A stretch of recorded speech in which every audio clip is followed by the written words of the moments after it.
বাঙালি আমাদের বিপ্লব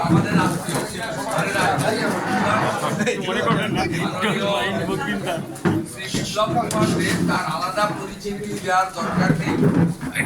তিনি ত্রিপুরাতে বিপ্লব এনেছিলেন 17 সালে।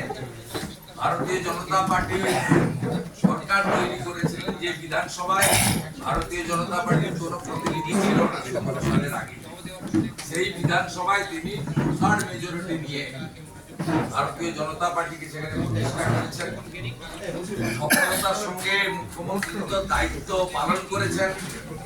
পরে রাজ্যসভা এবং লোকসভাতে গেছেন এবং ভারতীয় জনতা পার্টির সর্বোচ্চ নেতৃত্ব, যাকে নানা বিধানসভা নির্বাচনের দায়িত্ব দিয়ে সফলতার মুখ দল পেয়েছে, অন্যতম কারিগর।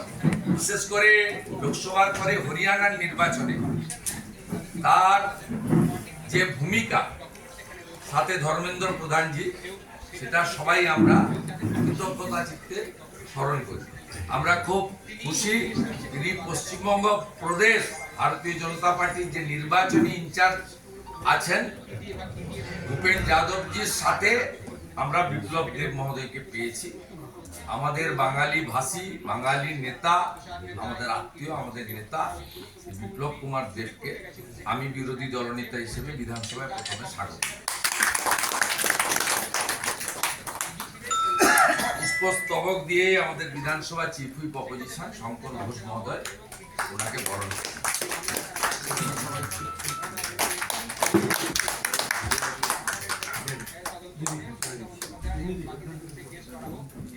আমাদের সহসভানেত্রী রাজ্য বিজেপি তথা আমাদের লড়াকু বিধায়িকা মাতৃশক্তি শ্রীমতী অগ্নিমিত্রা,